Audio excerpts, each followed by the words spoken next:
Всем привет! Сегодня 22 ноября 23 года.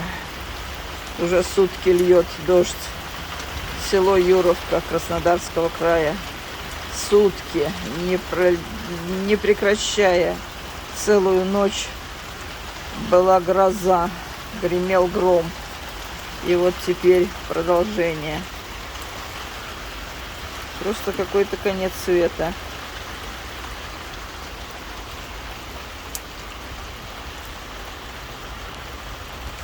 И еще дальше прогноз погоды неутешительный.